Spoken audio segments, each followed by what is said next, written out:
जय गुरु जी, शुक्राना गुरु जी, अनंतम अनंतम शुक्राना गुरु जी और प्यार प्यारी संगत को जय गुरु जी।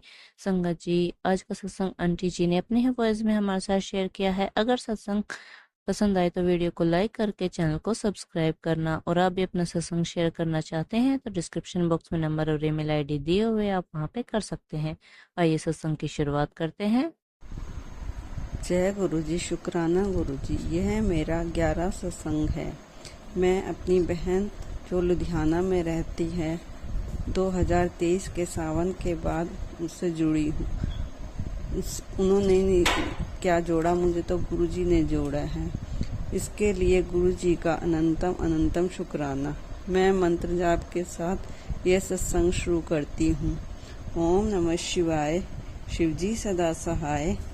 ओम नमः शिवाय, गुरुजी सदा सहाय। मैं पिछले सत्संग 9वें 10वें में मैंने बताया था कि किस तरह पूरा सावन मेरे पति कैसे हॉस्पिटल में रहे। पहले देहरादून, फिर दिल्ली के ILBS जो छतरपुर मेट्रो स्टेशन के पास ही है। गुरुजी ने अपने पास बुलाकर उन्हें ठीक कराया। उनके ठीक होने का हमने अपने घर में सत्संग करा। मैं पहले भी कई बार घर में सत्संग किया, कभी बेटी के साथ, कभी अकेले, कभी 20-25 लोगों के साथ। तब मैं चौकी पर ही गुरुजी का स्वरूप रखकर सत्संग किया था। पर इस बार मेरी बेटी ने कहा कि मम्मी इस बार गद्दी लगाएंगे। जब हम उसका कपड़ा लेने गए तो मैंने सोचा 2 मीटर कपड़ा ले लेंगे, क्योंकि कुछ चीज़ें मेरी पहले की बनी हुई थी। उसी कपड़े को जब हम लेने गए तो वह 2.25 मीटर कपड़ा बचा हुआ था उसके पास। उसने हमें 2 मीटर के कपड़े में ही 2.25 मीटर का कपड़ा दे दिया। और संगत जी, जो वो कपड़ा था पूरा का पूरा लग गया। गुरुजी को पता था कि इसे इतने कपड़े की ज़रूरत है। हमने उनकी जूतियाँ भी ली। गुरुजी के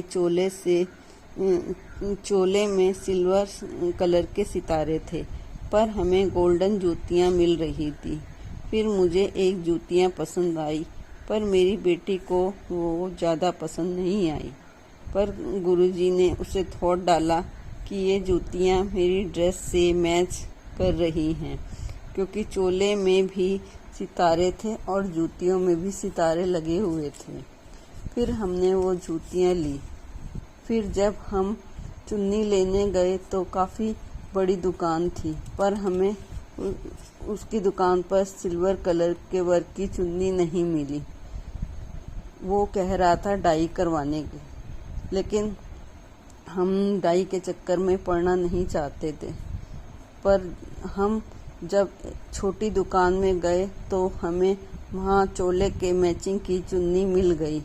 कहने का मतलब यह है कि हमने सोचा कि बड़ी दुकान में मिल जाएगी, पर वहाँ नहीं मिली। और हमने सोचा छोटी दुकान में नहीं मिलेगी, वहाँ मिल गई। गुरुजी तो कहते ही थे कि अपना दिमाग मत लगाया करो। फिर जब हम सामान लेने जा रहे थे तो हमें 3,111 की ब्लेसिंग भी मिली। हमें गुरुजी को बोल के चले थे, गुरुजी हम सत्संग का सामान लेने जा रहे हैं तो हमारे साथ चलना। हमें रास्ते में दीवार पर मोर भी बने नजर आए और तितली भी घूमती हुई नजर आई जब हम घर से बाहर निकले। और आते समय हमें इंद्रधनुष बिल्कुल साफ, हर रंग अलग अलग नजर आ रहा था, दिखाई दिया। फिर सत्संग का दिन आया। सत्संग के लंगर बनाने के लिए किसी को आना था, पर वह नहीं आ पाया क्योंकि उसकी पीरियड्स की डेट आ गई थी। मेरी बहन ने लुधियाने से आना था, वह भी नहीं आ पाई क्योंकि उसका बेटा दिल्ली से आ गया था। मैंने सोचा मैं कैसे बनाऊंगी, आज तक मैंने इतना जनों का खाना नहीं बनाया था। 18 जने बड़े थे और बाकी 8 बच्चे थे। मैंने गुरुजी से कहा, गुरुजी सारा लंगर प्रसाद समय पर बनवा देना। संगत जी, केवल 5 मिनट पहले ही मेरा सारा लंगर प्रसाद गुरुजी ने तैयार करवा दिया। गुरुजी कहते थे, इस बार तू अकेले बना। मेरी बेटी दरबार सजा रही थी। पिछले सत्संग में मेरी बहन ने 25 जनों का लंगर प्रसाद बनाया था, क्योंकि उस समय मेरे सीधे हाथ के अंगूठे में चने के दाने से भी बड़ा एक छाला पड़ गया था। मैं कुछ नहीं कर पाई। कहने का मतलब है कि गुरुजी ने जिससे बनवाना है तो वह उसी से बनवाएंगे। जिस सोफे पर हमने गद्दी लगाई थी, उस सोफे की हत्ती पर एक दिन पहले ही ओम बन गया था। फिर सत्संग शुरू होने से आधा घंटा पहले ही स्पीकर आए, जो कि 2 दिन बाद आने थे। उसी दिन मेरा 8वां सत्संग भी शेयर हो गया, जो काफ़ी दिनों से अटका हुआ था। और सबसे बड़ी बात कि मेरी बेटी, जो 2 साल से पथरी की वजह से परेशान थी, 2 साल से कोई न कोई दवाई खा रही थी, जो वो बताता वही करते थे, पर वह सत्संग शुरू होने से 10 मिनट पहले निकल गई। गुरुजी ने उसे दरबार सजाने की ब्लेसिंग दी थी। जय गुरुजी, शुक्राना गुरुजी। फिर सत्संग शुरू हुआ और गुरुजी ने कड़े प्रसाद में हमें त्रिशूल के, गणेश जी के और ओम के साफ साफ दर्शन दिए। गुरुजी ने सत्संग में मुझे सुनाया भी था कि मैं गणेश जी के साथ तेरे घर आऊँगा। यह सत्संग हमने गणेश जी के दिनों में कराया था। इस तरह उन्होंने हमें दर्शन दिए। हम मिठाई में मोदक भी लाए थे, जो गणेश जी को बहुत पसंद है। प्लेलिस्ट में 2 भजन गणेश जी के भी थे। सत्संग बहुत अच्छे तरीके से समाप्त हुआ। सबने लंगर खाया। सबने कहा, दरबार बहुत सुंदर लग रहा है।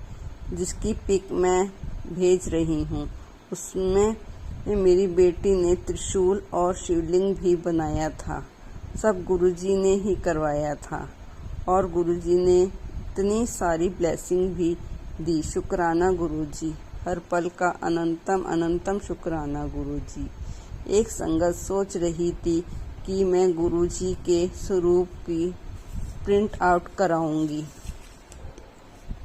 उसको भी स्वरूप मिल गया, क्योंकि गुरुजी ने मेरे से पॉकेट स्वरूप बंटवाए थे। एक और संगत, जिसके पति का एक्सीडेंट हो गया था, जो हल्के में ही टल गया, क्योंकि उसने गुरुजी का दरबार सजाने में मेरी बेटी की मदद की थी। इस तरह गुरुजी अपनी संगत पर अपनी ब्लेसिंग बनाए रखना।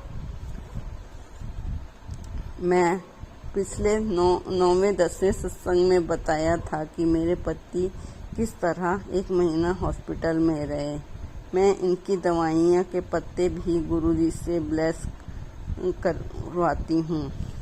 जब यह ILPS हॉस्पिटल में थे, जो मोर, वहाँ पर हमें मोर की आवाज़ भी आती थी और तितली भी 5th फ्लोर पे की खिड़की पर आके घूमती थी। यह मैं सत्संग में बताया न भूल गई थी। जिस दिन इनको डिस्चार्ज मिला तो उसके अगले दिन ही सोसाइटी के मंदिर में सत्संग था। फिर मैं, मेरी बेटी और मेरे पति, हम तीनों सत्संग में गए। शायद ये बड़े मंदिर नहीं जा सके थे, जो गुरुजी ने इन्हें ब्लेसिंग देने के लिए सत्संग में बुलाया था। उस समय मैं मायके में, रोहिणी में, अपने मायके में थी। फिर हम बाद में अपने यहाँ देहरादून आए। अनंतम अनंतम शुक्राना गुरुजी। अब मैं अगले सत्संग की तैयारी करती हूँ। मैं अब मंत्र जाप से यह सत्संग को विराम देती हूँ। अगले बार मैं सात सत्संग करूँगी, क्योंकि गुरु जी ने मुझे बोल रखा है कि 7 दिन लगातार सत्संग करने को। ओम नमः शिवाय, शिवजी सदा सहाय। ओम नमः शिवाय, गुरु जी सदा सहाय। जय गुरु जी, शुक्राना गुरु जी, अनंतम अनंतम शुक्राना गुरु जी।